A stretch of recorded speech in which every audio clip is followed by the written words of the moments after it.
Thunder Road Vendetta, или дръж се за превода, Гръмотевичен път Вендета, е игра от 2023 година за от 2 до 4 играчи, създадена от Дейв Чолкър и Бред Майерс и разпространявана от Restoration Games. Ако си фен на една точно определена поредица филми с Мел Гибсън, тази игра е точно за теб. И да, говоря именно за Какво искат жените. Пробвай пак. И да, говоря именно за Лудия Макс. В Гръмотевичен път ти и до 3 твои приятели се състезавате из пътищата на постапокалиптична Америка с не един, не две, а 3 коли на играч. Победител, както в повечето автомобилни състезания, е този, който пресече финала първи. Но победител, както в литовската Underground лига по кърлинг, може и да е единственият оцелял, което от двете се случи първо. По моя опит, второто по-често се случва първо. Просто защото единственият начин да противоречиш на създалата се ситуация и временното класиране е чрез старовремско, директно и хладнокръвно пътно насилие.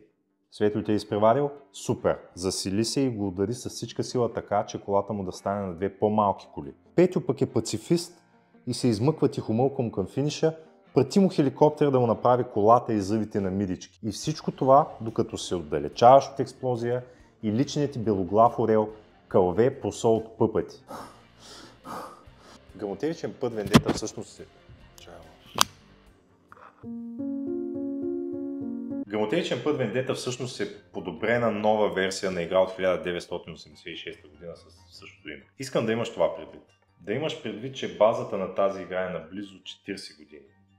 И си личи. Но за това малко по-нататък. Как обаче се случва всичко на пътя? Как ставаш първи? Как можеш да се погрижиш колегата ти, шофьор, никога да не види финала? Много просто. С зарчета. Всеки състезател разполага с 4 зара, 3 коли и 1 вертолет. Играта се играе на рундове, а в началото на всеки рунд търкаляш 4 си зарчета и събираш резултата. Играчът с най-малък сбор започва първи, назначаваш едно от зарчетата на някой от колите си и я мърдаш с толкова полета, колкото показва зарчета. Дали ще изпревариш всички с майсторско маневриране и слалом между чуждите коли, или с всичка сила ще се врежеш в колата на Светлио, защото адски много те дразни, зависи изцяло от теб и от създалата се в момента пътна ситуация. След това следващия играч зачислява зарче на неговата кола и така се въртите, докато не останат активни коли, към които да се зачисляват зарчета. След като това се случи, отново всички играчи събират зарчетата си, хвърлят ги, изчисляват сбора им и започва новия рунд. Съвсем прост 80-тарски поток на игра. В основата на Гръмотевичен път са именно зарчетата. И това само по себе си трябва да ти говори нещо, което аз най-вероятно ще потвърдя малко по-нататък в видеото. Но играта идва с, според мен, около 200 000 зарчета. За всеки играч си има 4 зарчета за лично ползване, отделно има още 5 такива за общо ситуационно ползване. Всеки път, в който колата ти влезе в поле, на което вече има друго превозно средство, следва сблъсък. Фигурите на двата автомобила се поставят един върху друг и според това какво покажат задовете, една от двете коли сменя позицията си. Ако на новата позиция има друга кола, упражнението се повтаря. И така, докато не се стигне до покой или до покоен. Виж пилотаж. Като имаш предвид, че всеки играч разполага с 3 автомобила, представи си при 4 играчи, когато след всеки сблъсък има нов сблъсък и доста често се стига до верижни катастрофи. Особено в началото на играта, когато положението прилича повече на задърстване по пътя към Слънчев бряг.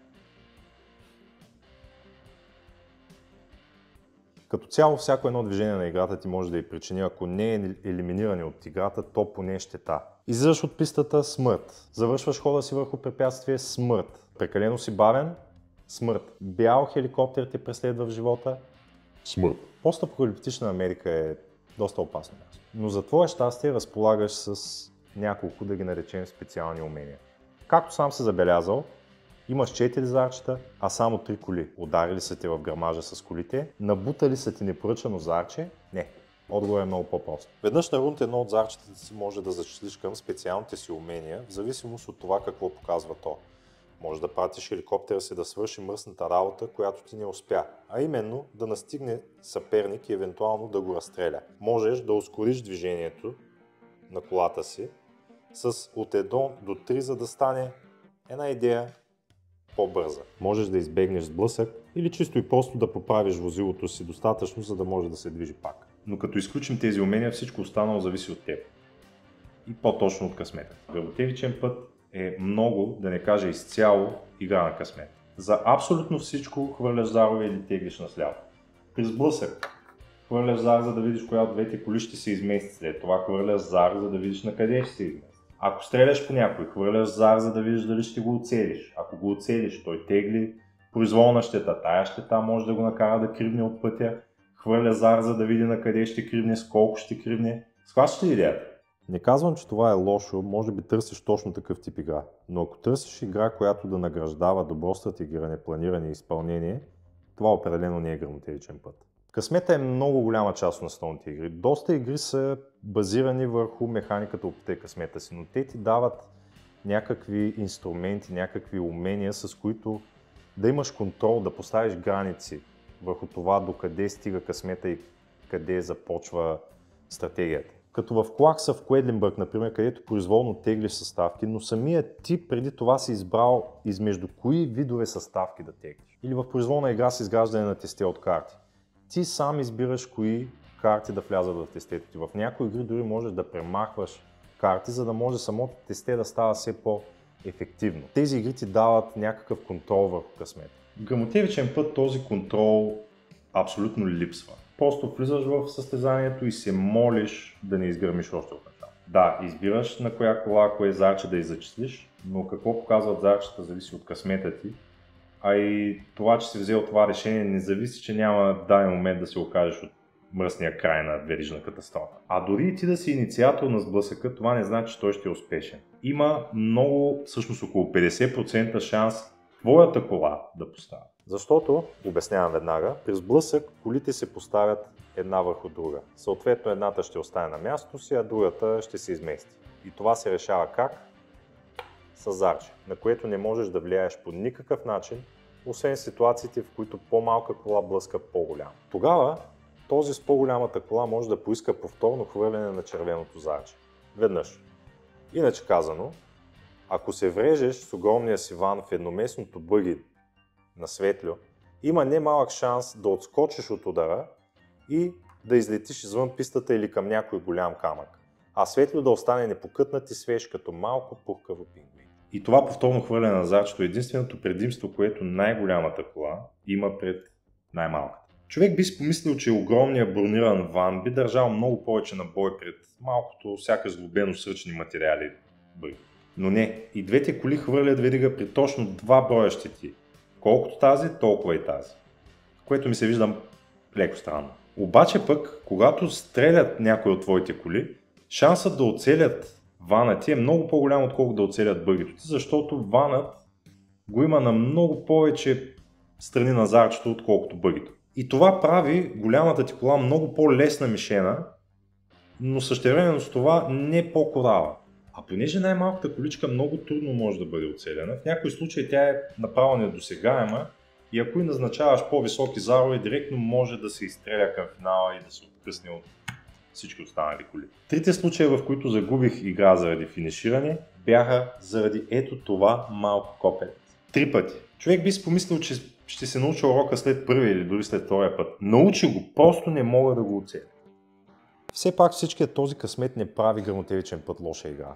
Просто я прави по-различна. Както споменах, Вендета е нова версия на игра от 1986 година, време в което пазара не е бил толкова наситен и баланса не е бил приоритетен в създаването на една настолна игра. А липсата на баланс води до липса на консистентност в преживяването. Половината игри ще са лудница, в която нищо не се знае до последния момент и вълнуващите моменти ще са с филмова стойност. Но другата половина ще е смесица от тежки рогатни срещу заровете, незаслужени загуби и ранни отпадания на играчи.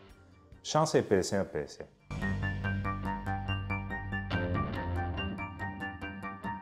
Картонните компоненти са с чудесно качество. Дебел картон с приятна твърдост, цветовете са ярки, нямам никакви забележки.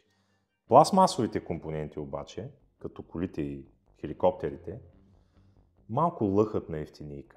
Цветовете им са бледи, липсва им детайлност, А то даже колелата не им се въртят. Не, че ще се заиграе, ако се въртяха, но съм почти сигурен, че в оригиналната версия на играта колелата се въртят. Какво им пречеше да ги оставят така и тук?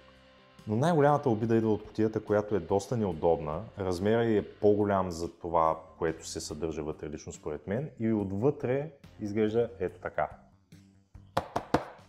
Не, че и други игри нямат такава кутия или евтини пластмасови компоненти, но те не струват толкова, колкото Гръмотевичен път. За тази цена може да се вложи малко повече качество в някои детайли.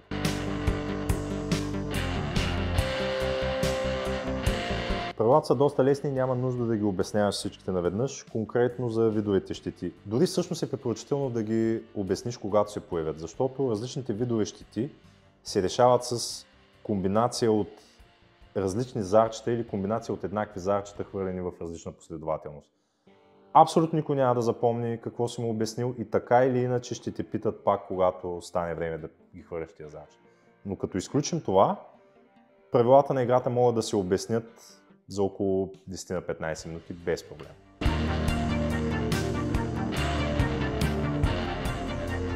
Ако търсиш дълбоки стратегии, мислене няколко хода напред и като цяло експириенс, който ще те накара да се чувстваш изключително интелигентен, Гръмотевичен път Вендета не е тази игра. Но ако търсиш лесна игра, от чието хаос има около 50% шанс да излезе невероятно забавен експириенс, това е. Става за входна игра, тематиката е интегрирана чудесно, съвсем лесно можеш да привлечеш някой, който никога не е играл на столни игри, да седне и да играе. А ако имаш групичка, с която често се събирате да играете на столни игри, може би това няма да е играта, около която да организирате Game Night. По-скоро е нещо като предястие преди основното.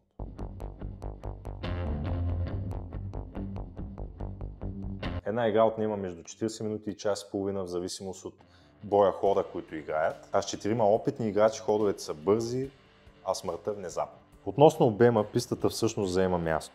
По дължина. Всяка игра започва с 3 части от писта, които наредени могат да попрескочат или поне да стигнат до ръба на стандартна холна масичка. Отстрани на пистата не е нужно много допълнително място, тъй като няма много компоненти или карти.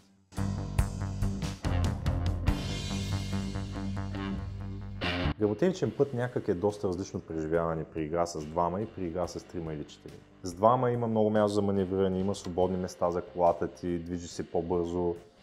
Дето се вика, имаш чувство, че всичко върви по план. След което те оцелва шарпнел на 20 квадратчета от теб и те елиминира, защото късмет. При 4 обаче хаосът е пълен. Кола върху кола, верижни сблъсъци, експлозии, мини гърмят брутално. И когато късметът е разпределен честно, невероятно. Със сигурност играта блести в пълния си блясък, когато се играе с 4 играчи.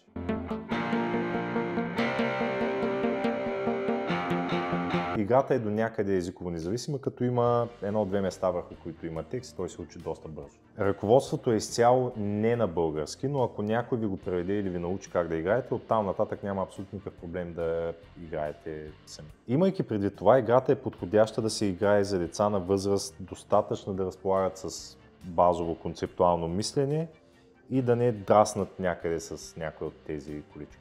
За възрастта кутията казва, че е 10+, но според мен няма да има абсолютно никакъв проблем да играете и с 8+. Ние тествахме върху стандартен 6 годишен, нямаше никакви проблеми.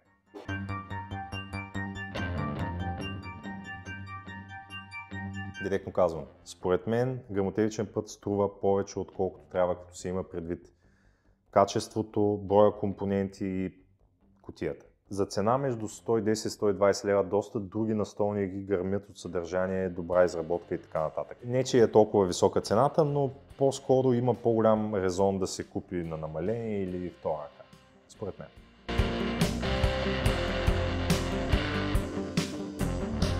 Thunder Road Vendetta е приятна игра, която тематично удра точно в десетката. Да, понякога победите са антиклимактични и загубите са внезапни, но ако търсиш леко и лесно за заучаване забавление, в което хвърляш яко зарове, предлагам ти да се абстрахираш от дребните и несъвършенства и да гледаш на тази игра като на това, което е хаотично изживяване с съвсем малка щипка вземане на решение. Препоръчваме на 80% от цената. Просто в този ценови диапазон има много по-добри игри, които имат по-голяма консистентност в преживяването. Това е.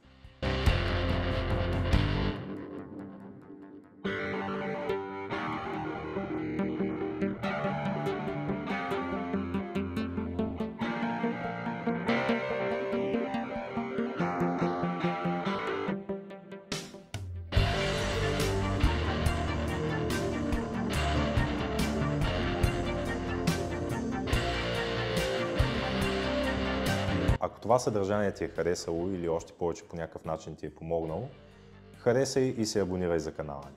До следващия път!